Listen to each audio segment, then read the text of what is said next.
ಮತ್ತೆ ಕರ್ನಾಟಕದ ಭೇಟಿಗೆ ಮುಂದಾಗ್ತಾ ಇದ್ದಾರೆ ಪ್ರಧಾನಿ ನರೇಂದ್ರ ಮೋದಿ. ಅಯೋಧ್ಯೆಯ ರಾಮ ಮಂದಿರ ಉದ್ಘಾಟನೆಗೂ ಮೊದಲು ರಾಜ್ಯಕ್ಕೆ ಮೋದಿ ಬರ್ತಾರೆ.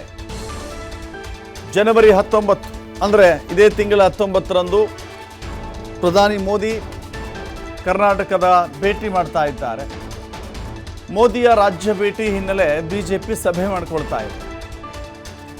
2024ರ ಮೊದಲ ತಿಂಗಳಲ್ಲಿ ರಾಜ್ಯಕ್ಕೆ ಭೇಟಿ ಕೊಡ್ತಾ ಇದ್ದಾರೆ.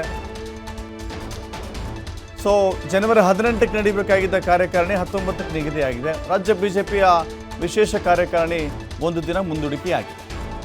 ಕಮಲದಳ ಮೈತ್ರಿಯ ಬಗ್ಗೆ ದೇವೇಗೌಡರ ಜೊತೆ ಮೋದಿ ಮಾತುಕತೆ ಮಾಡುವಂಥ ಸಾಧ್ಯತೆ ಇದೆ. ವಿಜಯೇಂದ್ರ ರಾಜ್ಯಾಧ್ಯಕ್ಷರಾದ ಬಳಿಕ ಮೊದಲ ಬಾರಿಗೆ ವಿಶೇಷ ಕಾರ್ಯಕಾರಿಣಿಯನ್ನು ನಡೆಸ್ತಾ ಇದ್ದಾರೆ. ಮೈತ್ರಿಯ ವಿಚಾರ ಇದೆ, ಹಿಂದುತ್ವದ ಅಜೆಂಡಾ ಇದೆ. ಈ ಎಲ್ಲ ವಿಚಾರಗಳ ಬಗ್ಗೆ ಪ್ರಧಾನಿ ಮೋದಿ ಪಕ್ಷದ ವೇದಿಕೆಯಲ್ಲಿ ಚರ್ಚೆ ಮಾಡ್ತಾರೆ ಅಂತ ಹೇಳಲಾಗ್ತಾ ಇದೆ.